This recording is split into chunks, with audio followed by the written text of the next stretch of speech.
And good evening. This is the Town of Raleigh Municipal Lighting Plant meeting for October 13th, 2015. The first item on the agenda is Citizens Query, 7 to 7:10 p.m. Item number 2, review and accept minutes from previous meeting. We have the minutes here. Has everybody had a chance to look at them? Is there any questions, changes, suggestions? No. If not, I'll give you a motion to accept the minutes. Okay. Motion made. Seconded. Motion made and seconded to accept the minutes. Let me get the date here. September 9th, 2015. All those in favor signify by saying aye. Aye. Aye, opposed? Motion carried.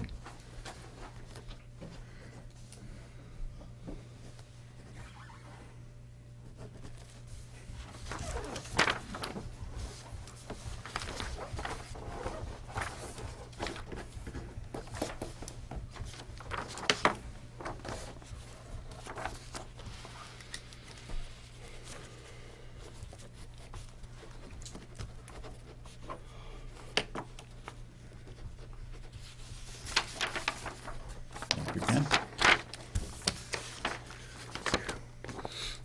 Thank you. You're welcome. Agenda item number 3, request from customer to add public electric vehicle charging stations in Raleigh. Had an email from a customer asking if we had any thoughts about at some point adding a electric vehicle charging station in town, public access one. I would assume somewhere near town hall, in this general vicinity downtown somewhere. Okay. That's the only request I've had. They have, the customer in question has an electric vehicle, and they did also ask me about a charging station or a special rate at their home for a charging station, which we don't have either. So it's something that we may want to consider in the future, you know, if we get more requests, definitely. Or, I mean, if the board wants to pursue something like this, I can definitely give you information for that. I'm thinking a home unit wouldn't it be on the residential rate? It would be on the residential rate, but some municipalities have have gone back to a off-peak rate, and what they would do is, since you have an EV or an electric vehicle, they would say, all right, between the hours, usually after 7 or 8 o'clock at night, you go on the off-peak rate, and that you get the benefit of charging your car at a cheaper rate for electricity, when electricity is actually cheaper, even for us. Yeah. Right. Yeah, that would make sense. My only concern, and I saw your email when you sent it out. That had to be over a week ago, but I did see it. But I was thinking of this area too, the library, town hall area. But as you probably have seen in the past, when the library has something going on over there and there's a meeting here in the town hall, spaces become very hard to come by. And my concern would be that somebody that was coming to one of those functions or meetings would just park there anyway, whether they need to use the charger or not. Right. So right. it wouldn't be available during Well- those time periods. But I'm just thinking, you know, we have a handicap spot, and, you know, people don't park in the handicap unless they're handicapped. yeah, but I'm just thinking if we had a electric car spot, you know. You do see them in larger facilities, larger cities, and like parking garages. You do see electric car only spots, but to Bob's point, yeah, with a lot more spaces involved rather than someplace like here. But it's just, she asked me about this, and I told her I'd put it on the agenda for Yeah. a meeting to discuss with the board, to see what your thoughts were on it. The other thought that I had was, do we have any room at the light department to do that? We probably could, yeah. So, I don't- and at that point, even if we put in a couple, you know, I don't know how many people we'd attract, but there again, it may not be handy, even if it was here at the town hall, after hours, like you mentioned, the 7 o'clock or so, but the peak type thing. I'm assuming that if I was driving an electric car and I went to work in the morning and came home, that I'd want to park it in my yard Right. Right. and plug it in, so. It would be, the public charger would be, I assume, anyway, would be a pay-as-you-go type of thing, Okay, where it wouldn't be on all the time. on all the time. It'd be, in this day and age, slide a debit card, whatever it may be. Yeah. I'm not, to tell you the truth, I'm not sure really how they work that well, but I assume that it's something, I don't think the electricity is for free. No, I don't think they charge, unless, the only place I've really seen them is it was at a hotel, Okay. where they had a section set aside, I think they had like 3 of them. And they just plugged them in if you had one, but How long is the charge? How long does it take to charge? Is it overnight, or is it to charge one of these batteries? There's different types of, Yeah. overnight charges, there's 45-minute charges. There's different types of charges. I think Okay. they go by class 1, class 2. I'm just wondering about, you hear, I don't know that much about the batteries themselves. I understand they're using a lithium type of battery. I think some of them are. I don't know if Yeah, they've changed that I don't know if technology. does that have like a memory? Some, I don't think so. I don't, yeah. I could look into it and then find out about them. I mean, it's coming. Yeah, Yeah. there's no question it's Yeah. coming, and I think maybe we ought to try to do a little bit more research. Yeah. okay. Look into it and see what it consists of, and maybe get some information on the type of charging that it does and how long it takes and that kind of thing. Okay. I just read last week, I'm trying to think of an Economist or something. I think that was the magazine on Bloomberg, and they were talking about Tesla going to open up a huge battery factory. So, like, again, Mm. it's coming, Yeah. Oh, there's no question about it. Yeah. Yeah. So, give it a little bit more thought and see if we can come up with something that'll work. Okay. I'll give you some more information Okay. about the charging stations, what it takes, and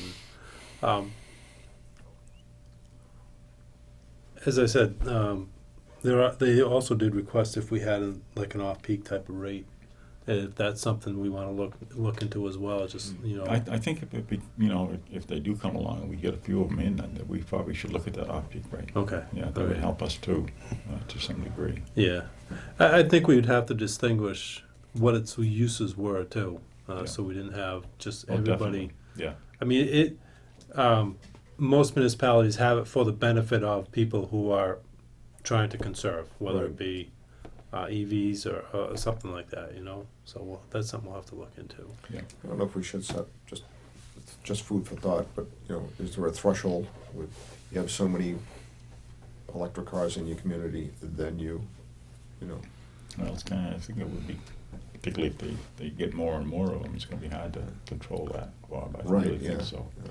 I mean, how can you say, well, ABC's got a charging station, but now we can't give you one? I mean, it's not going to work, I don't think. Well, I think you were saying that once we get to a certain point, then we start offering them. That's what. Yeah, okay. Yeah. They're definitely not going away. If anything, they get more popular. Yeah, you're seeing a lot more now Yeah. than you Yeah, used to. if anything, you would think out here would be the place from the city, this would be where they would be popular, because of the long commute into Boston and everything, and, save on gas. And the battery life is getting longer and longer too. So, okay, what do you think, Ken? Let's move on. Yes, a little more study into it and find out what more about it than for one customer. It's kind of tough. Okay, all right. No, it's something that we're gonna have to look into, I think. Yeah, it's the This only- is the first yeah. request, and Right. it just brings up ideas that we need to kind of look into and just to see if it's See worthwhile. if there for will us. Yeah, ever be I- any more customers interested.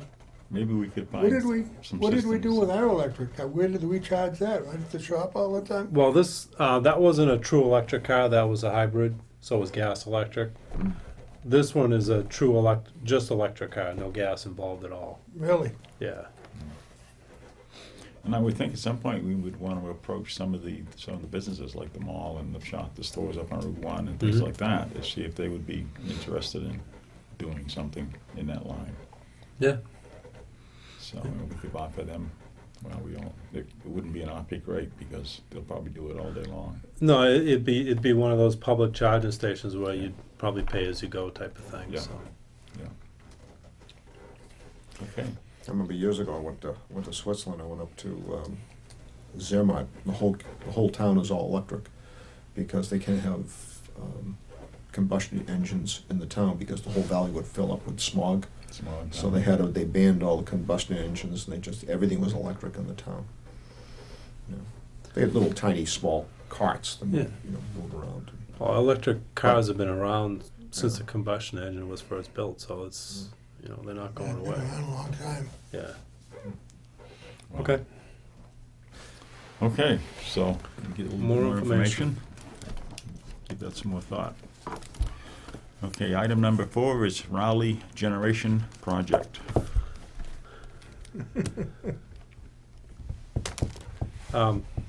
We've had a lot of information to digest.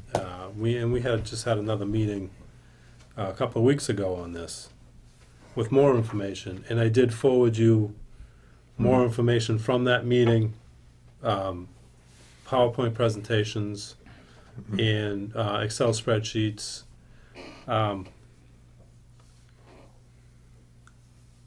I think we need to look at this more in depth. I mean, not that we haven't looked at it in depth, but No, I understand. I need more time to look at what's been presented to us. Yep. And before we go any further, Okay.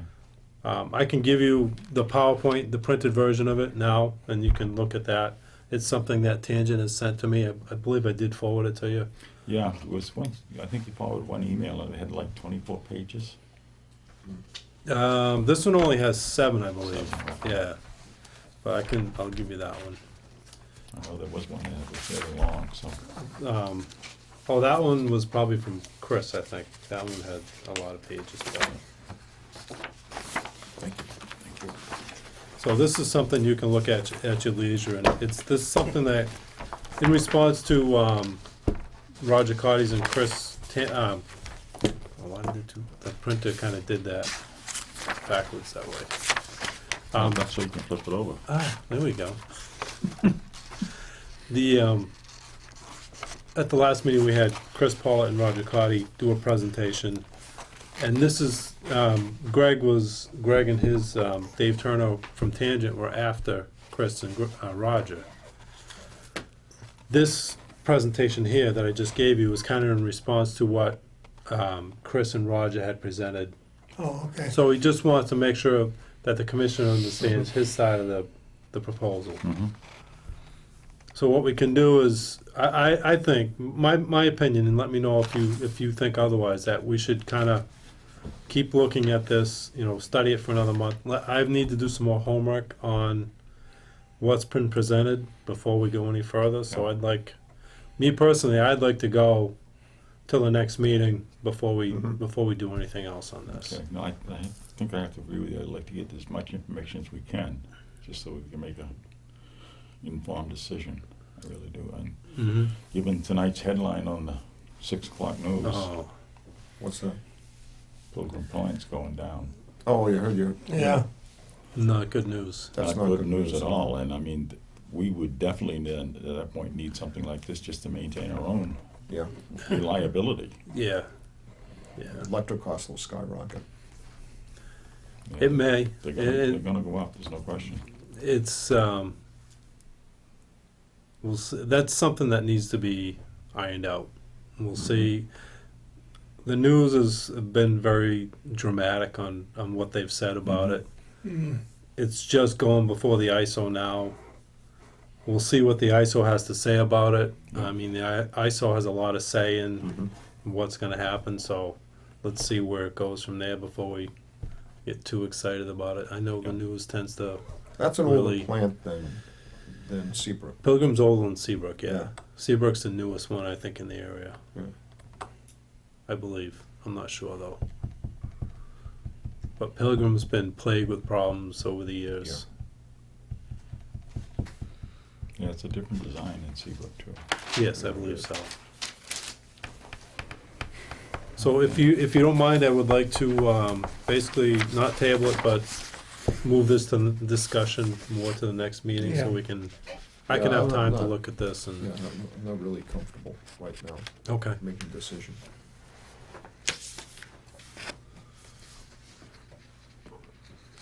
And I know I've kind of flooded you with information No, lately. I know. Getting crazy.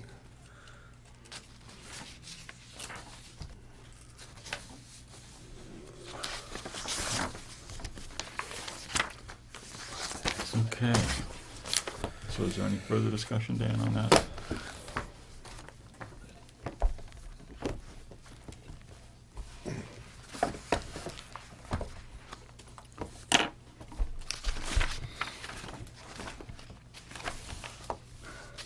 So we want to go to item number 5? Yes, I'm all set. Okay, new power procurement contract starting January 2016. That's not all that far away. No, it's not. Snuck up on us. Right around the corner. So just a FYI, and I'll hand this out while I'm talking. If you hadn't known, for those who haven't been on the board that long, Raleigh's been in a 4-year, what they call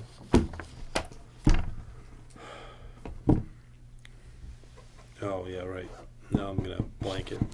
Load following power contract.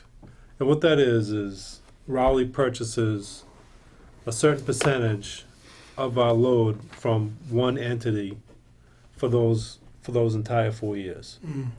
So it was 60% of our load, whatever our load was, it follows the load up and down. So 60% of that for the 4 years from a power provider. That contract ends December 31st of 2015.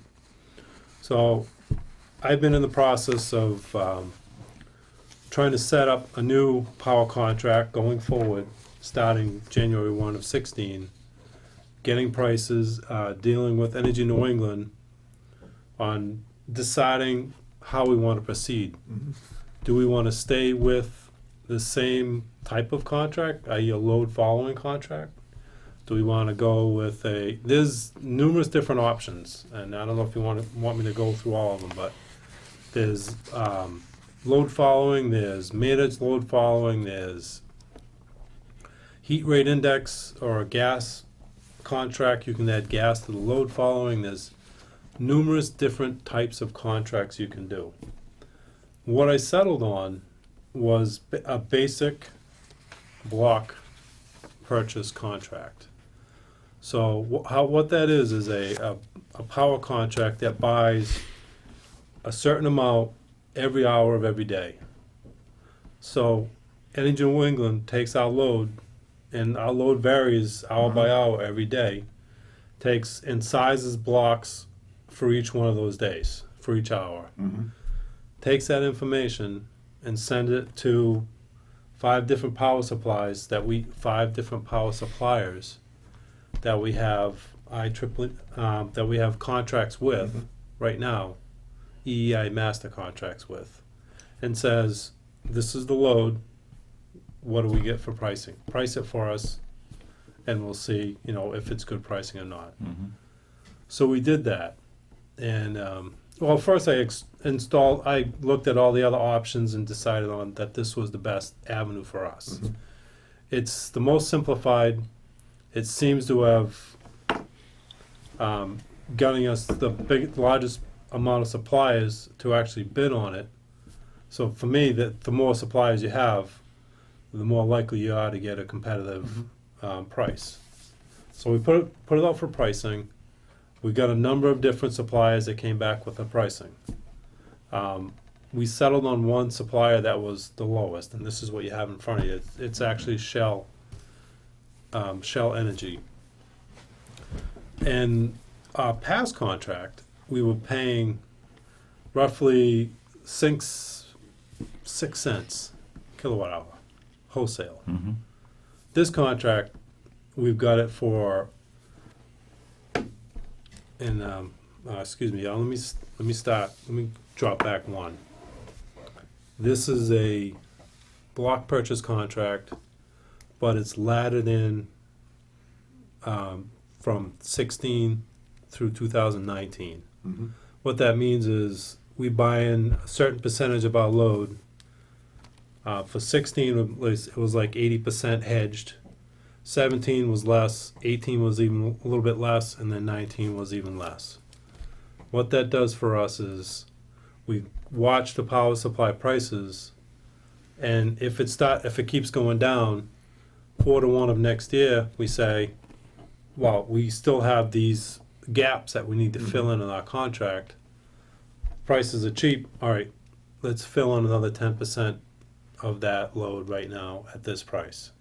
So it gives us the flexibility to look at the power prices and say, now's a good time for us to buy. Let's buy that percentage of load. 2016, we locked up all of it only because it's right around the corner.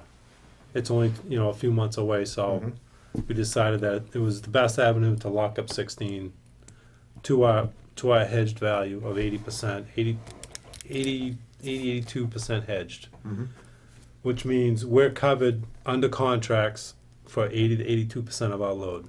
So we're only exposed to the ISO or the wholesale market for that extra 20%. Excuse me. Questions so far? No? No.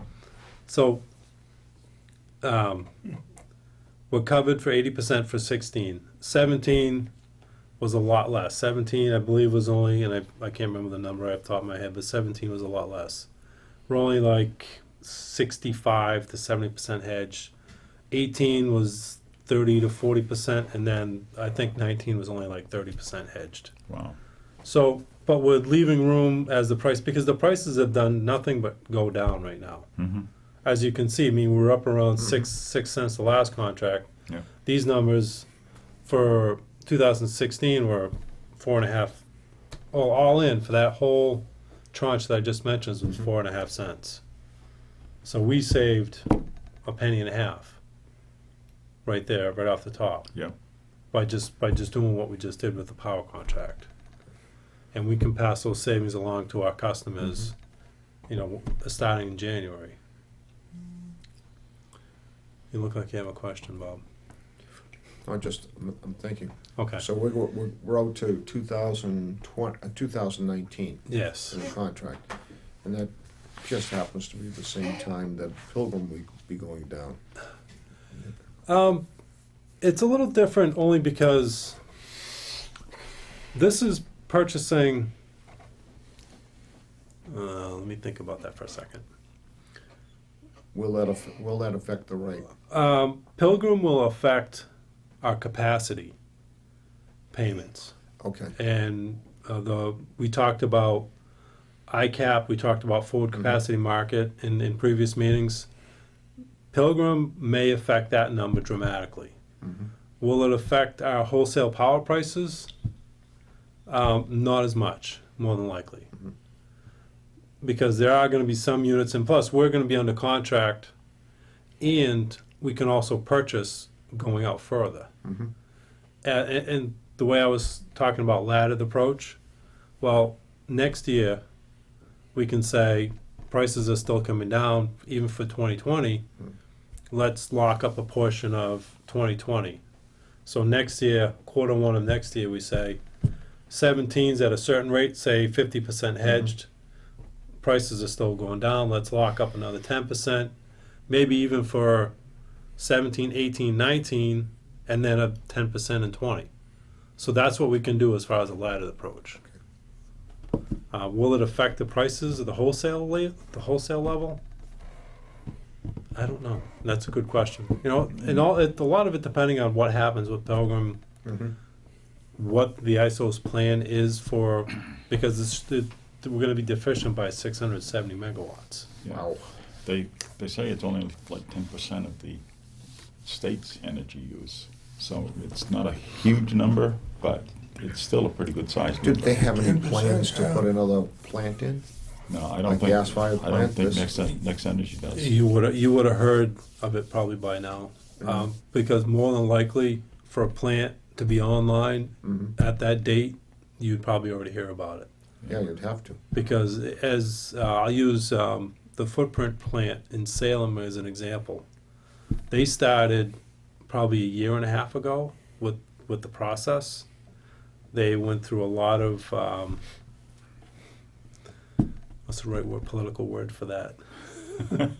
Red tape. Red tape, yes, thank you. A lot of red tape with that. A lot of people weren't happy about the plant, Yep. protest the plant, and lo and behold, it took them an extra year for them to put a shovel in the ground to get the plant started, and that pushed them out. They were supposed to be online, I believe, June or July of 16. Now it's June or July of 17. Wow. So, that being the case, I mean, if you had started something maybe now, you might be online for. How many megawatt is that? Silent plant? Yeah. I'm not sure. I think it's 600, Is it 600? 600 plus, yeah, I Okay. believe And so. that's gas. That's, Gas yeah, driven, gas, yeah. natural gas. Yeah. But Pilgrim will affect us in the forward capacity market more than anything else, only because the load zone that we're in used to be NEMA. Right. In the forward capacity auction number 10, Mm-hmm. which is for 2019-20, the ISO has combined SEMA, which is Southeast Mass, Mm-hmm. where Pilgrim is, and NEMA, and made it into one capacity zone. If our zones were still separate, we wouldn't be affected by Pilgrim shutting down. But now that we're in a combined capacity zone, it will affect us even more. Okay. But that's kind of separate than wholesale rates. Right. So. But not to say that it won't affect us at all, but it probably will. So basic block contract, that's what we're looking at. Mm-hmm. And that would be Shell? That's Shell, yes. That's Shell. Yeah. Yep.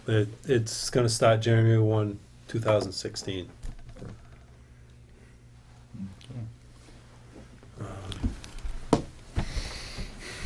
Yep.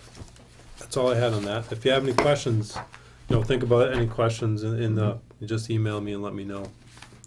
When do we have to approve this by? It's already signed, done. Oh, it's all signed? Yeah, it's all Okay. signed and done. That's one of my management things that the power supply is just something I take care Okay. of. Good. Okay. And the next item, discussion on Energy Star rebates. I believe at least one commission has taken advantage of our Energy Star rebates in the past. Yes, I have. And so, I know, Bob, you know about the Energy Star rebates. Kenny, I'm sure you do too, but I've had a request from a customer to add, I just wanted to give you that as background. I've had a customer come in and request a rebate for something that we don't offer a rebate on. And what you have in front of you is just a very brief, it's just a couple of pages of something that the customer brought into me that he's already put in his home. And he was wondering if we offered the rebate for that type of appliance.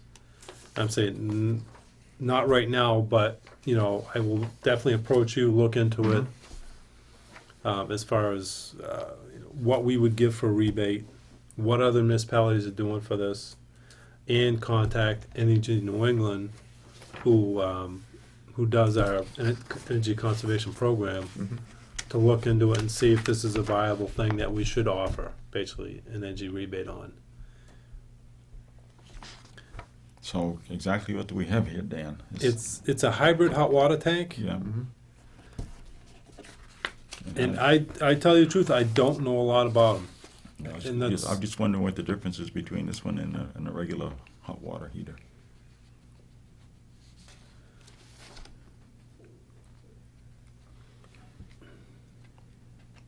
They are evidently energy efficient from Yes. the literature that we have here. That I can get you some more information on that.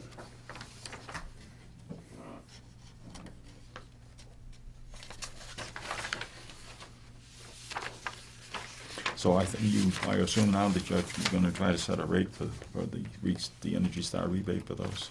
I know other municipalities have, are offering, or used to offer, or have offered $300 for this type of appliance. I believe it's a very expensive, in the order of $1,000 for this type of water heater.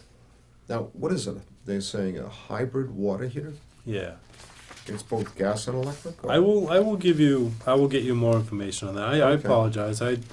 No, that's, From the look of the picture, Bob, I don't see anything connecting it, yeah, I don't see any gas. other than this piece of conduit that comes down the wall, which is That looks like electric. Yeah, you get hot and cold water.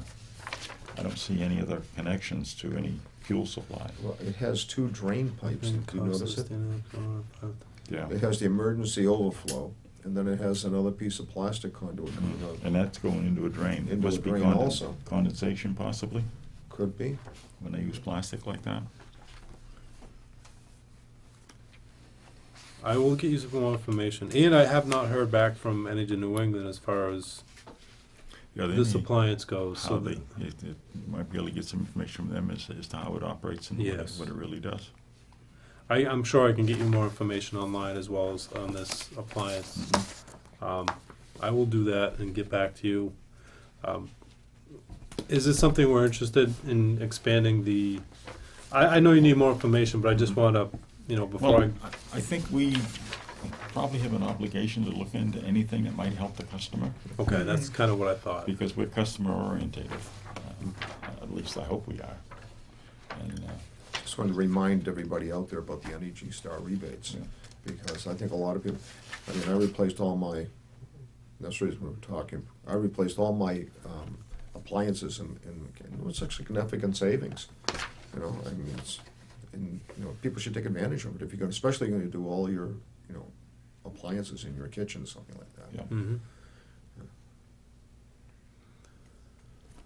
So it's more food for thought, and definitely I'll give you more information on this type of appliance, especially when I hear back from Energy New England. Mhm. And, I know, I just wanted to make sure the board was on, we're all on the same page as far as what we're gonna offer for the Energy Star rebates and, Yeah. making sure that we're all aware of what's going on, that's all. Okay. And if you see anything else, as far as Energy Star appliances, let me know. We can talk more about what we wanna add to the program. We always send something out in the flyer, don't we? Yep. On the bill. Yep. Mhm. And this form is available online as well, on the website. Okay. Yep, that's right, yep. Good. Yeah, the Energy Star application form. Yeah, it's right on the back. Yeah. All the instructions are here. Good.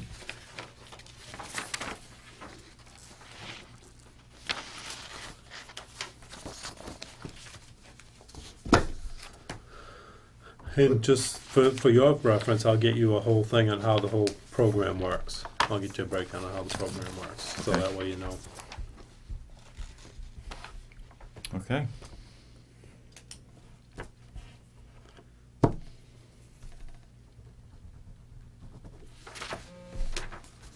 Energy Star's been around quite a while. Yes, it has. And believe it or not, I've heard, you have to be careful with the actual Energy Star label. It has been counterfeited. I was gonna say, Oh, are there some really? counterfeits out there? I'm Yeah. not surprised. Yeah, it's been counterfeited, so people have to be careful about the actual Energy Star. Make sure that the logo is correct on the appliance. Okay, is there anything else the board wants to think about? Nope. Can I bring up one small topic not for discussion, just as a, we are having our senior, talk coming up in November. I'll give you the date, just as a reminder. We're having it a little bit early this year, only because we believe that it'll be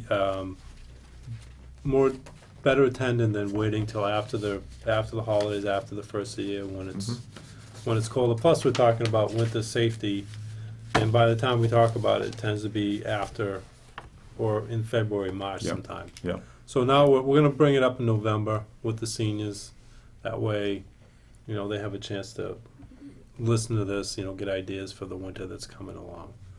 So the date is Thursday, November 12th for the winter senior safety talk, and that's gonna be at the library. What is it again, November 12th? November 12th at 10:30. I saw the guys out the other night, last Tuesday night. They were out riding, checking all the lights. Streetlight around town. patrol. Streetlight patrol, and they had placed some streetlights up at the water department, and that has really made a big difference in that parking lot up there. Mm-hmm. So they were out, and also I commend them for, I stopped by, I saw them on the common, I just stopped, thanked them for lighting the monument. It really looks nice at night. I think Mhm. it adds to the common. We're gonna do something similar to that for the 911 memorial as well. Oh. We've had issues in the past, I think Bob knows the story behind it. We've had issues with the lighting the flag from the pole, and there's just been issues with the lights down there, so we're probably gonna do something similar there as we did in the common for Mhm. the Civil War memorial, just so Okay. you know. Sure looks nice. Yeah. It It adds to does. the town common.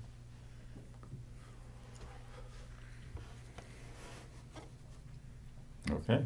If there's nothing else, Give you a motion to adjourn? Seconded? motion made and seconded to adjourn. All those in favor signify by saying aye. Aye. Aye. Opposed? Motion carried. And I apologize for being late. That was a knee.